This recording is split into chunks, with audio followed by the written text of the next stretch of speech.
Hola, ¿qué tal? Mi nombre es Valeria Rodríguez Trejo. Soy estudiante de la Universidad del Istmo, campus Tehuantepec. Actualmente curso el tercer semestre de la carrera de Ingeniería en Computación y el trabajo que les voy a mostrar a continuación es una investigación la cual me dejaron de la materia Programación orientada a objetos, encargado por el docente, el doctor Ernesto Cortés Pérez.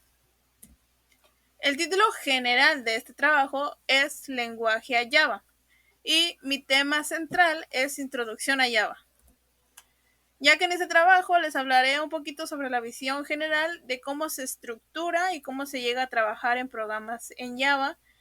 También tomaré en cuenta algunos conceptos claves que debemos entender para poder programar y entender el por qué se hacen cosas o por qué están ciertas cosas ahí. Sabemos que Java es una disciplina la cual nos permite diseñar y crear aplicaciones de software. Mientras nosotros vayamos aprendiendo, vamos a poder crear aplicaciones muchísimo más complejas. O sea que vamos a poder pasar de la más básica, quizá como ejemplo puede ser el Hola Mundo, a llegar a crear como hasta bases de datos o cosas así, e incluso cosas más complejas. Como les comenté, vamos a tomar primordialmente algunos conceptos y el primero que voy a tomar en cuenta es un programa.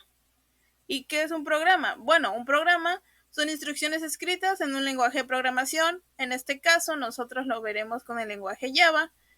Estas instrucciones, pues, dirigen a la computadora para llegar a realizar una tarea en específico, como lo es en el ejemplo de al lado.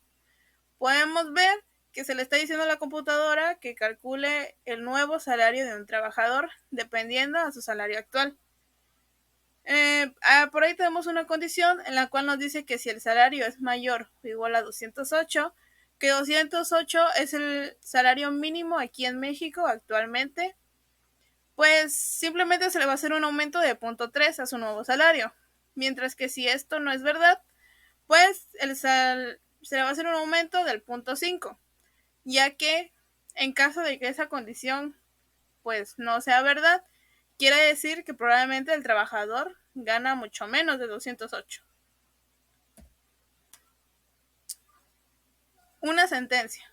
Bueno, dentro del método main se llega a incluir la sentencia, ya sea para mostrar un texto por la consola o para realizar operaciones, y siempre terminando una sentencia se tiene que poner el punto y coma. Más adelante lo vamos a ver en un ejemplo. Ahora hablaremos de clase y método. Bueno, una clase define la estructura y el comportamiento de los objetos que se crean a partir de ella y se utiliza para definir las propiedades de estos objetos. Como un ejemplo de la vida cotidiana, podemos decir que una clase es un automóvil y sus propiedades o atributos, pues es que el automóvil es rojo o que el automóvil es del 2005 o cosas así. Y luego tenemos lo que es un método, el cual se utiliza para organizar y reutilizar el código al dividir un programa en componentes más pequeños y manejables. De acuerdo a este concepto, pues nos dice que probablemente, bueno, no probablemente, en su mayoría el main suele ser más corto gracias a los métodos, ya que se suele poner ya sean las operaciones, en lugar de ponerlas en el main, puedes hacerla en el método, como por ejemplo calcular el radio de un círculo, puedes hacer las operaciones en un método y en el main ya solo lo mandas a llamar. Pero bueno, para poder entenderlo un poquito mejor, de acuerdo con el ejemplo que les di del carro, podemos decir que es un método, pues son todas las acciones que puede llegar a hacer el carro o el automóvil. Por ejemplo, encender, apagar, acelerar o frenar. Por ello, una clase sirve como un modelo que especifica tanto la estructura como el comportamiento de los objetos, mientras que un método corresponde a una función interna contenida en una clase, la cual representa un comportamiento particular de los objetos. En este caso, como les había comentado, calcular pi y cosas así. Ahora les muestro aquí el ejemplo. donde pueden ver dónde se sitúa el método, la clase y algunas de las sentencias, porque en su mayoría, pues todas las sentencias no están marcadas, como por ejemplo, donde dice aumento igual a salario por 0.3. Esa también es una sentencia. O el in nuevo salario igual a calcular nuevo salario y entre paréntesis salario porque se manda a llamar a la variable salario. Esa es otra sentencia. Casi todas las líneas son sentencias. Luego podemos ver el método, que es el que está arriba, donde ya me dice que si el salario es mayor o igual a 208, pues va a retornar en 1, y si no es así, va a retornar en 0. Y esto ya nos va a decir qué hacer dentro del main. Y la clase es todo lo que está fuera del método y del main.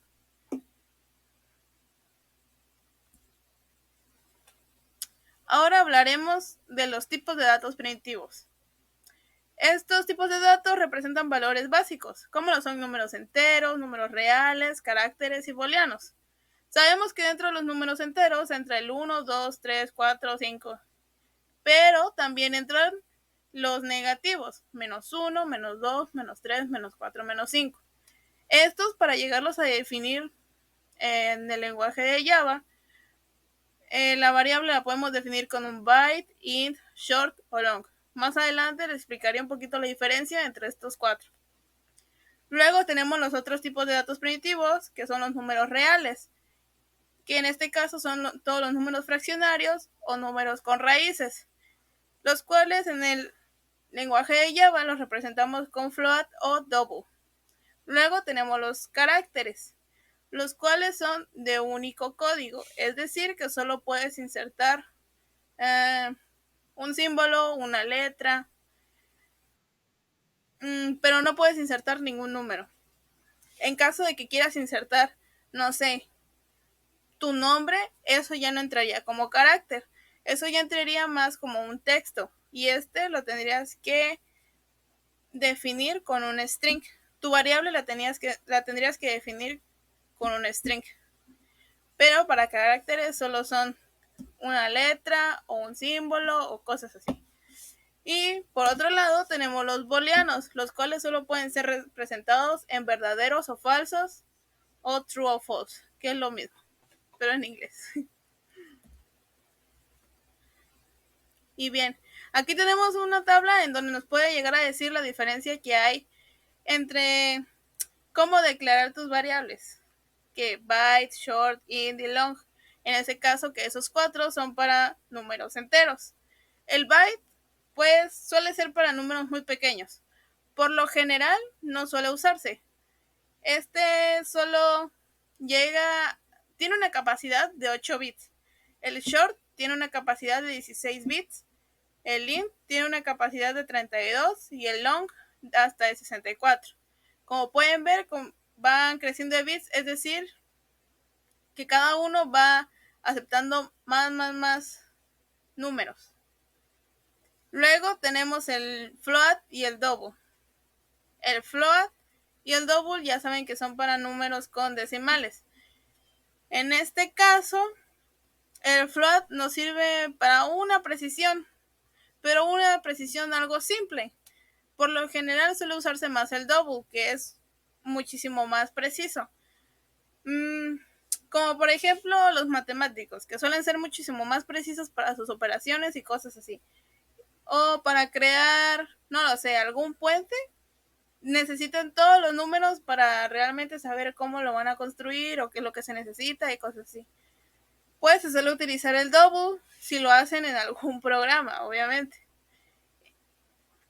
ya que suele dar pues todos los números decimales.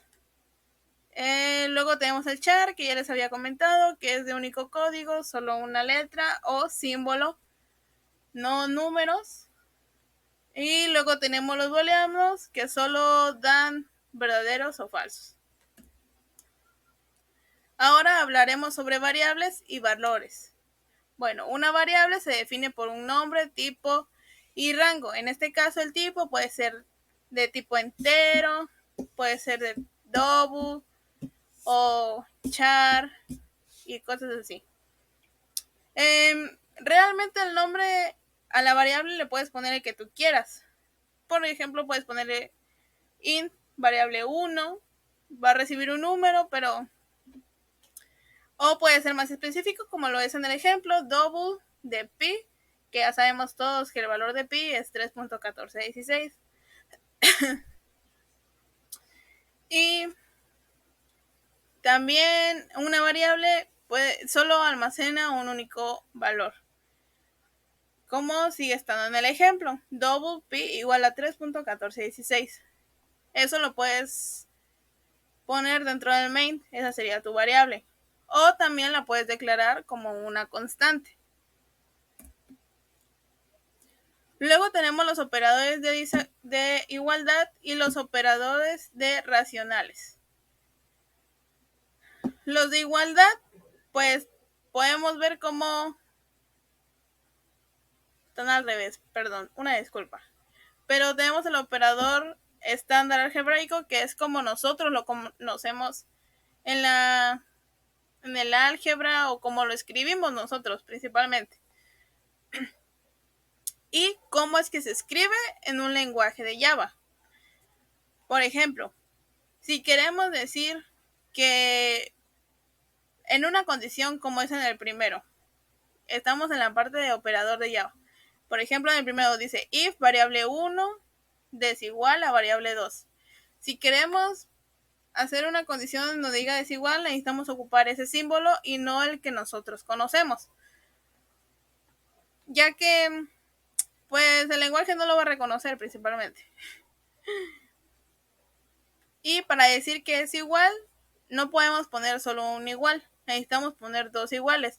Decir que, por ejemplo, la variable 1 es igual a la variable 2. Y en caso de que se cumpla, pues se va a imprimir esto. Y cosas así.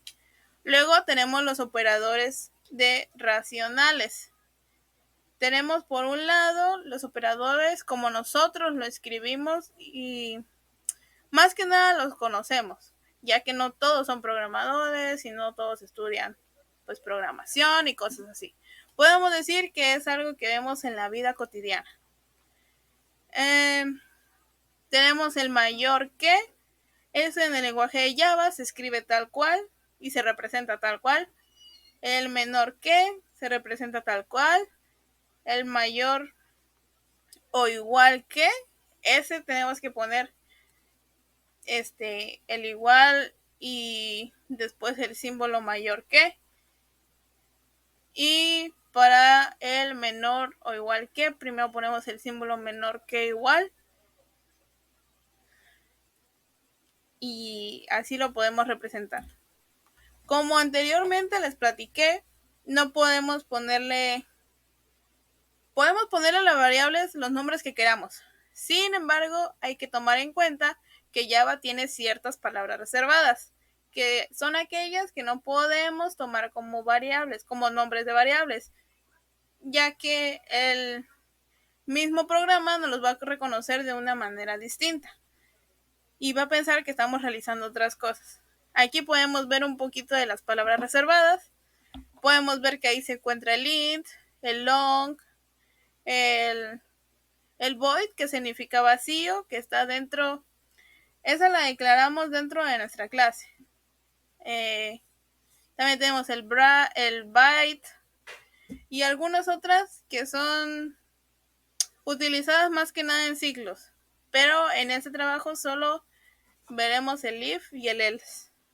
Que el if, ya que estamos en este tema, el if suele ser una condición en donde le preguntas que if, como lo vimos anteriormente aquí, if variable 1 es igual a variable 2, pues se va a hacer.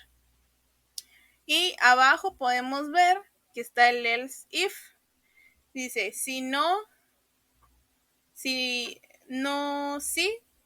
la variable 1 es mayor que la variable 2 y ya. Por ejemplo, si nada más tenemos dos condiciones, bueno, una condición. Supongamos que que dice if variable 1 igual a variable 2. tenemos esa condición y la queremos seguir solamente con un else. Entonces, si esa condición no se cumple, pues se cierra el corchete de ese if y después de ese corchete se pone el else y se le abre un corchete y se pone lo que va a ser el programa. Puede ser que break, de que ya se rompe y ahí queda el programa, o que imprima, no sé. En este caso sería no son iguales. Bueno, y aquí podemos ver el ejemplo que antes les mencioné ya en código. Por ejemplo, aquí podemos ver un poquito de todo lo que ya hemos visto. Primordialmente está la clase, public class, el cual tiene como nombre ejemplo de diapo. Luego se declara el public static, el void main, donde entra string, args y todo eso. Luego declaramos nuestras dos variables, que ambas son de tipo entero. Una vale 3 y otra vale 4. No son constantes, pero sí son variables. Como pueden ver, no ocupamos ninguna de las palabras reservadas, ya que, como les mencioné, no se pueden ocupar. Luego ya tenemos nuestro if, que es nuestra condición de sentencia, donde, como les explicaba, si la variable 1 es igual a la variable 2, va a imprimir que son iguales. Y luego está el else, que nos dice que si no, entonces quiere decir que no son iguales, por lo tanto se va a imprimir el mensaje no son iguales. En este caso, y viendo cómo están declaradas nuestras variables, podemos asumir que nuestro resultado va a salir que no son iguales. En caso de que pusiéramos que la variable 1 es 4 y la variable 2 es 4, podría que nuestra condición se cumpliera y salga en nuestra consola son iguales. Bueno, y después de todo lo que hemos visto, podemos concluir que la programación en Java pues nos permite crear aplicaciones sofisticadas y a medida de cómo vamos comprendiendo todo lo que lleva para programar Java, en este caso los conceptos que mencioné que son como las clases, métodos y los tipos de datos, en este caso vimos los tipos de datos primitivos, pues estos son más que fundamentales o por así decir esenciales para que logremos desarrollar programas efectivos y puedes desarrollar desafíos de software. Java nos llega a proporcionar una base muy sólida y algo versátil para nuestro crecimiento como programadores. Y estas son algunas de las bibliografías, es decir, algunos de los libros que yo llegué a consultar para la información que logré recaudar y enseñárselas. Ocupé 2 libros, el primero que es Cómo programar en Java de Eitel y el segundo que es Fundamentos de programación en Java, los cuales, como no sé si pudieron ver, los cité en la tabla donde está lo de byte, int, double, float. Esa tabla la saqué de ese libro. Y nada, muchas gracias.